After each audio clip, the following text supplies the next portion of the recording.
Furusara makes his approach back to the edge of the ring in front of the shrine proper. Ladies and gentlemen, so far our tournament has been grand as it has always been. Now, we've already seen these two fight in their respective matches and do an amazing job. But now, let's see them battle against each other. Let's welcome to the ring, Pieron and Sando Natsuo! As once again the crowd goes into that roaring clamor of excitement, just hearing his name. Sando! Sando! Sando! Sando!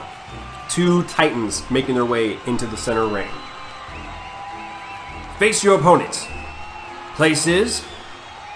Ready. Fight! Pieron, you go ahead and get to start off this match. Alright, so dashing towards Sando and taking a swing towards Sando with the glaive. 15. He brings his Tetsubo around and meets it, and you guys just clap away. Alright, and as he blocks that away, I come up from the bottom, the back end, and natural 20. After you pull away from that, the momentum, you bring it around and hit him right in the chin as it comes up. And swinging that glaive one more time. Seeing him off guard, you go ahead and bring the glaive down. He just quickly sidesteps it and swipes away. I see that I will not be able to play around with you here.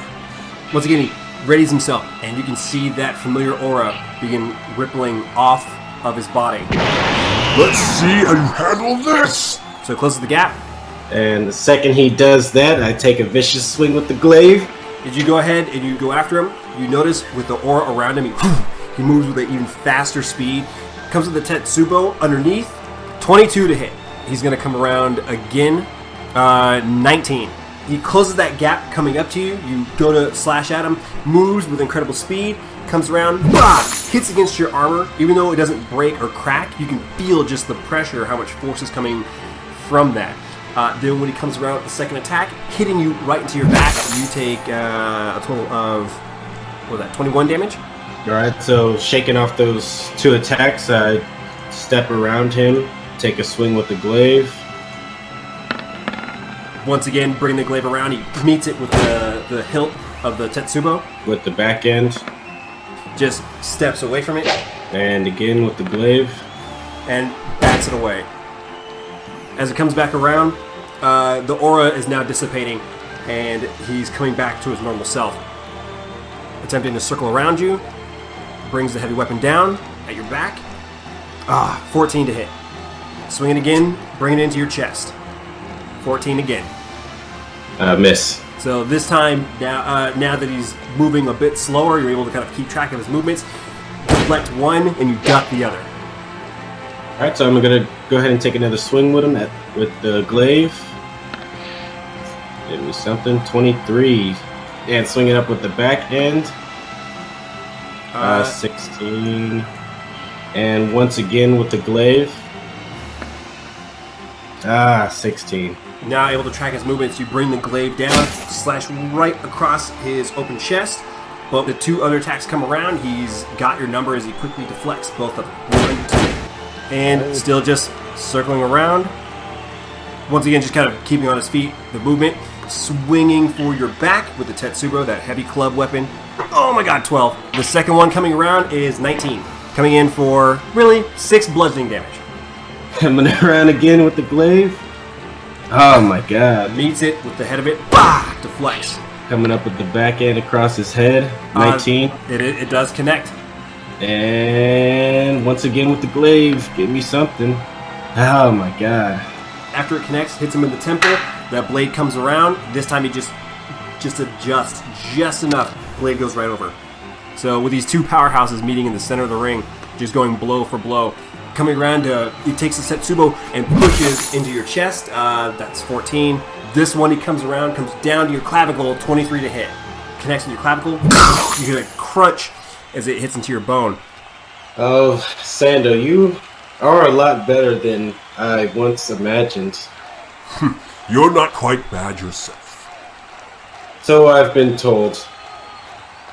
That aura thing, I'm curious. What was that exactly? Think of it as my fighting spirit. I can call upon it and gives me a great boost in energy and power and speed. But using it too much will strain my body. That's interesting. I've been told that sometimes I have an aura about myself too. Really? So basically, staring down at the ground, you can kind of see my arms shaking a bit as I grab my helmet and I toss it outside of the ring. Ruh-roh. And looking back up towards Sando with my eyes glowing a fierce red. Yes. Sometimes I do have an aura. And swinging wildly with my glaive. And swinging with the back end. Once again swinging with the glaive. 25. Watching all this happen, you watch as Pieron takes off his helmet and tosses it out of the ring. And suddenly, just like with Sando having his energy or his aura and being that wispy white, you now see this red aura whipping off of Pieron's body. But it seems a lot more unwieldy, out of control, full of rage, as he charges forward with more incredible speed, just swinging with just incredible ferocity, putting everything he's got into these attacks. Sando's able to connect the first attack and block off, but second and third one come in, they connect. Sando's getting knocked around pretty badly. I would like to get to the edge of the ring, being familiar with this, having seen him before in this state. If Sando goes down and Pieron looks like he's still going, I am going to basically ready an action to interpose myself, if I can, to leap in. Fane's eyes just like Bionic Man just started following where that helmet went. He's going straight for it. As it comes to Sando's turn, you two are caught in this power struggle. I guess you leave me no choice. Just like before, that white aura now begins ripping from his body. Everyone else who's watching is seeing this red and white aura ripping, battling back and forth. He uses a bonus action, use a second wind on himself, and Sando lets out a roar as he goes ahead and goes with his attack. So pushes off, and he gets a natural 20!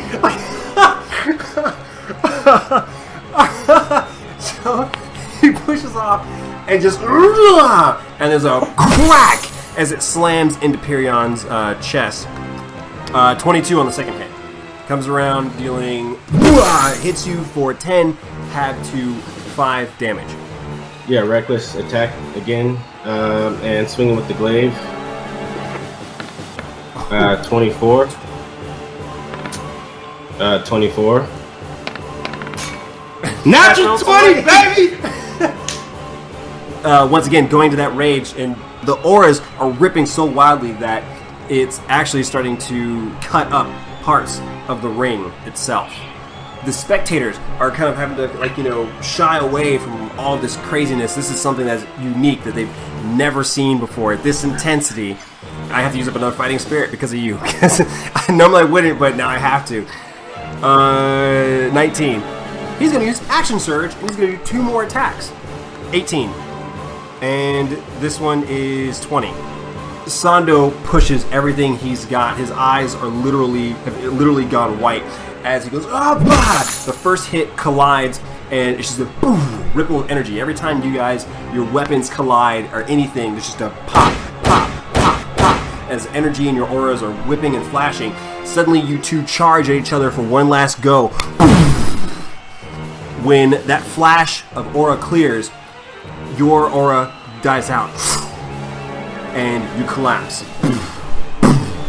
A few moments later, Sando's aura goes out. He slams his weapon into the ground to hold himself steady.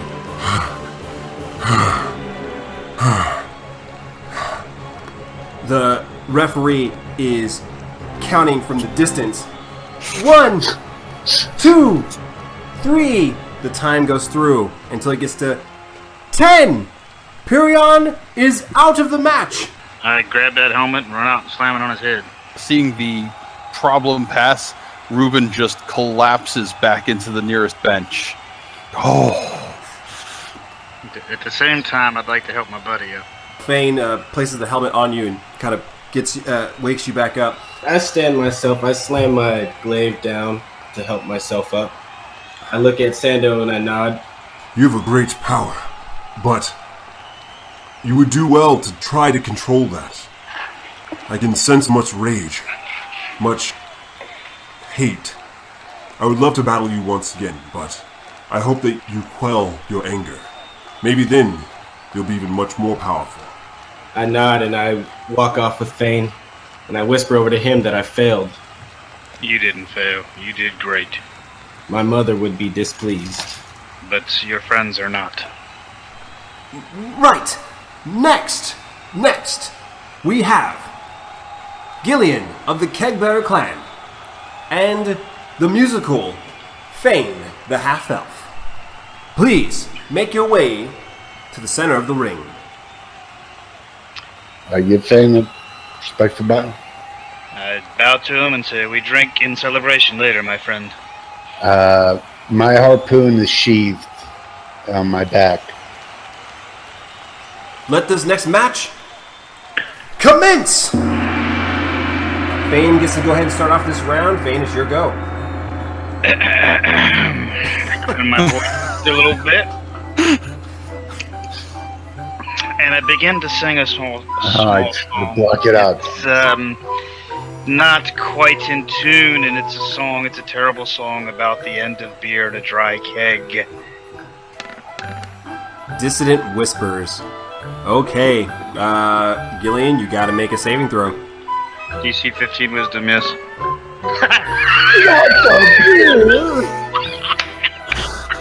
Oh, This is As over. far as your speed allows. Oh my god. You bastard. I meditated to steel myself. Did I get that move?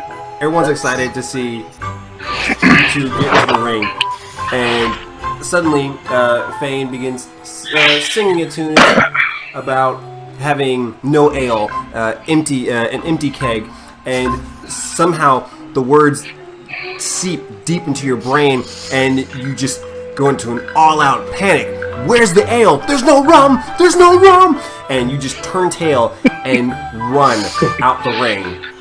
Once your foot sets onto the actual grass, the officiant of the match points in your direction with a confused look. You're out! You're out. And I keep going. Fane the Half-Elf is the winner of this match.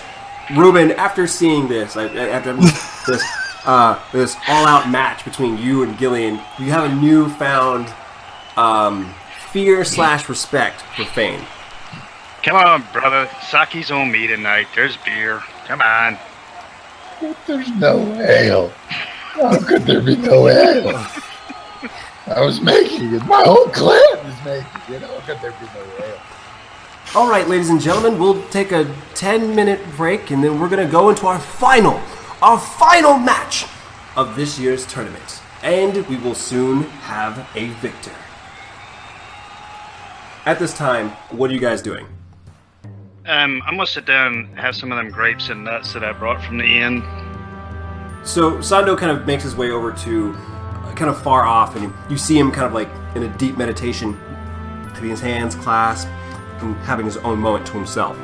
Station to clear my head of the thought of a world with no ale.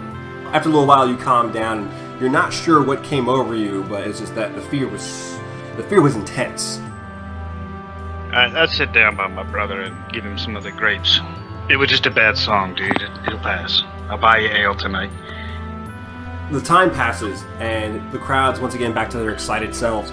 The shrine monks have taken this time to replace some of the tiles that had been destroyed in all the previous matches.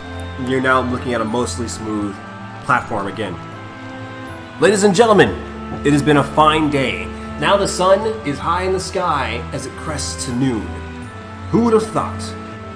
This scrawny half-elf standing up against four-time champion Sando Natsuo! Sando makes his way up to the ring. Warriors, take your places. Ready yourselves, and commence the match. Sando takes the initiative, charges forward, closes that gap, and brings his weapon down. Tetsubo comes crashing down for 18. 6 bludgeoning damage. Follows up, swinging around, 19 to hit. 5 bludgeoning damage. Right, so Fane will just sidestep. I'm not going to leave his range. Just want to be around the other side of him, more towards the center. I got to see if lightning will strike twice and give a little song this time about torn geese and cracked hammers. 18. But he still takes half damage. You point, doing the same thing, trying to once again have lightning strike twice. He shakes his head, and he turns his head just enough to kind of see like his side eye. You know that it did not take effect. This is gonna hurt. That is correct. Turns just enough to bring the Tetsubo around into your back. 16 to hit, dealing 7 bludgeoning damage. This time bring it up high, and 16 again. 11 damage, 11 bludgeoning damage. Oh, Lord have mercy. Sando raised himself, kind of a little confused. Strange. I thought there was more to you. Well, I'm just gonna keep circling a little bit, just because that hurt like hell. I'm not gonna heal myself. I am, however, gonna sing him my favorite song again. 15. So once again, pointing into his mind, you feel like it's getting in there because you can kind of visibly see it like creeping into his mind. And as it reaches in a little deep, it suddenly pings back, shakes his head. I'll try to keep this honorable. As he brings his weapon down low, and then just like before, you see that aura begin to rip around his body. Oh, Lord have mercy. It was a good match. Rah! 23 to hit. He takes it and slams it into your upper torso, knocking you back. You see him rearing up for a second attack, and then the referee, stop! He holds it up above and begins counting. 1, 2, 3. He begins to lower his weapon to his side, still having it at the ready, but not ready to slam down right in your chest. 8, 9, 10. Fane is unable to battle. Sando is the victor! Just like before, the crowd goes absolutely insane. He reaches down to make sure you're okay and has his palm extended. I take his hand and up to my wobbly feet. You did well. Even though your strength isn't your strong suit, I do recognize your ability to fight. You are an incredible man. Fane, the bard. Snap to, bow, keep eye contact as an honorable bow, and congratulate him on his victory. Fusara stands raising both his hands. Ladies and gentlemen, we have a new champion, and his blessing upon Sando Natsuo! Arise and step forward, champion! Sando, a little, not so much hurt from the previous match, but the previous matches altogether, has a little hobble to his step as he strides forward to the shrine proper, and the crowd clamors excitedly in their honor. Kneel, champion! Receive and his blessing and your title. Fusara raises his staff into the air and closes his eyes. And here, your strength is boundless. Your protection these past 100 years has kept this land peaceful and Kode's walls invincible. That is why it is with a heavy heart that I must relieve you of your duties. I stand. The once clamoring crowd almost immediately dies down, as the excited cheers become confused murmurs. Fusara reopens his eyes and speaks once more with a crackling voice. Champion, receive your prize. The bottom of Fusara's staff shifts, revealing a long, thin blade. The blade is stabbed downward into Sando's clavicle, forcing a sudden spurt of blood. Sando screams out in horrible pain as he instinctively grabs at the staff, though to no avail. He's already dying. Furusara lets out a cackling laugh as a sudden wind emanates from the shrine proper. You all witness as an ethereal crack appears in the thin air above Furusara. The crack spreads quickly before shattering open. There's a powerful rush of energy from the exposed tear in space as motes of spiritual energy pour out in all directions. Horrendous beings of varying sizes crawl, walk, slither from the tear and immediately begin attacking the crowd. Oh, Jesus. No. Oh, what the hell? I mean, I had an idea, but, no? Oh, that's a lot of things.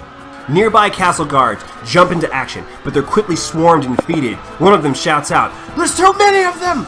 Furusara's cackling continues. Looking to him, you can see his skin is slopping off like wax on a candle, revealing a deep purple skin underneath. The rush of energy suddenly halts as three beings appear on top of the shrine proper. The middlemost and largest stands an intimidating 15 feet tall with chilling blue skin. Its four muscled arms hold tightly onto a long-bladed weapon, while its three eyes survey the area, each looking in their own direction. Just to its right, with bone-white skin, long crimson hair, and piercing yellow eyes, standing 10 feet tall with a naginata in one hand and a trio of heads in the other. The smallest of the group is adorned in black garb and spiraling tattoos. Eyes are pupilless and seem to watch everyone all at once. They're free! They're free! Fane, Hadal, Mirzal! They've been released! They've been released! The crowd begins scattering, running in every direction, trying to get somewhere. Another guard shouts aloud, "Get the people to safety! Get everyone out of here! Now!" What are you doing? I'm going to start ushering the people closest to me towards the opposite gate as fast as possible, like almost throwing them. Is there any hope for Sando? Studying Sando, you can see his once incredible strength is just draining from him. I'm going to run to him, touch him, and see if I can't cure him. As you're approaching, Fusara looks up in your direction, and he snaps his fingers, counterspell. After doing that, Fusara's true form is revealed. Gyllian, what are you doing? Basically, hold up the rear of the audience that I'm trying to usher out while protecting. Ryu fights the crowd, is heading right to Sando's side. Sando-san, get up! He reaches out and grabs at your robes. Ryu, run! Damn you, creature!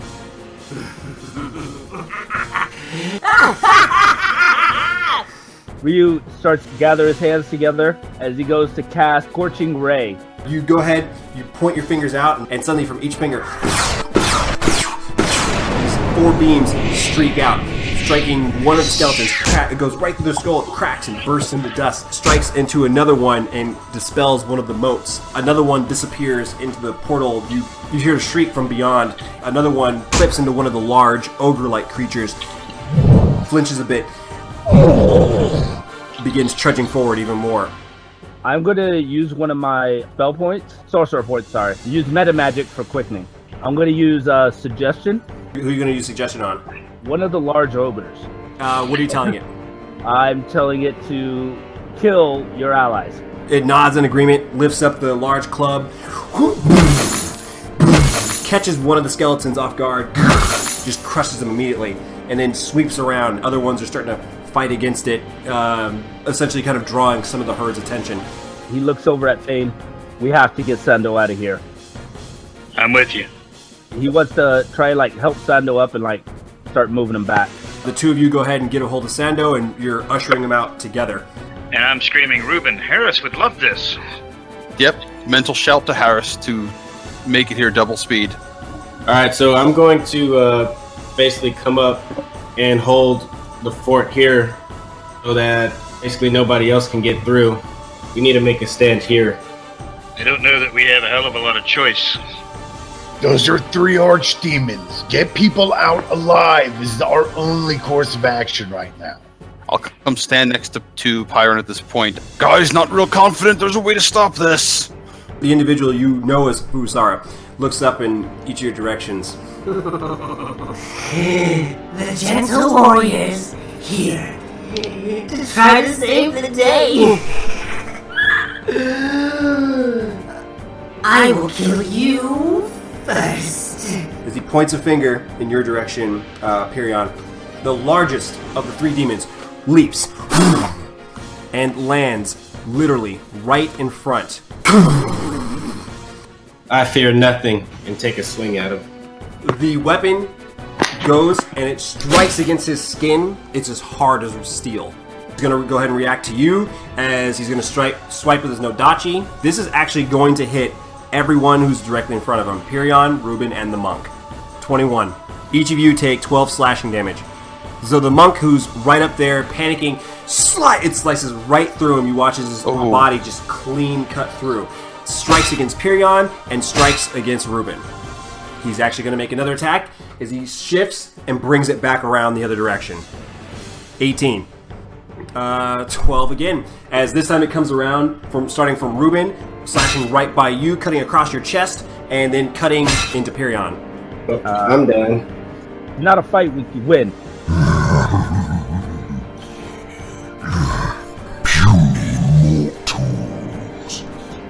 Coming back around. Ruben, what are you doing? I'm doing this. My abjure enemy, and I am going to try to frighten him, and he has disadvantage on the saving throw. He automatically succeeds. He can Damn frightened. Damn. Can I lay on hands Pieron still? Yeah, you can, as a bonus action. 10 points. That's everything I got. I can't leave my buddies. I tell Ryu, keep pulling him. And I'm gonna drop the shatter spell. I'm just trying to get some distractions so my boys can disengage. I'm gonna do it level 3. I want to get a little bit closer to my friends here, but still basically bring up the rear of the crowd pushing back so that if anyone, I'm holding my attack, so if anything gets to me and the last line of citizens trying to get pushed out, I hit it. I'm going to spend another 2 sorcerer to use my last 3rd level spell. I'm using a hypnotic pattern. As soon as you go ahead and wave your hand up and suddenly a spiraling pattern begins forming in the air, it being, you recognize Fusara, points his finger up, and suddenly and the spell reverses back into nothing. Counterspell. God dang it.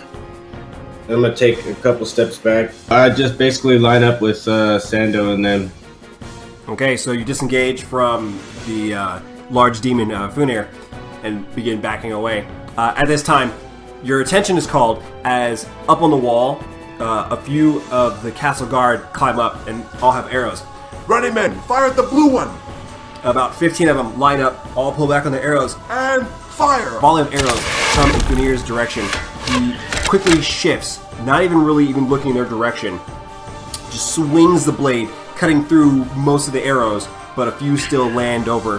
While he's not turning his head entirely, just the eye in his center, the center of his forehead, is just looking in that direction. My turn is Misty Step.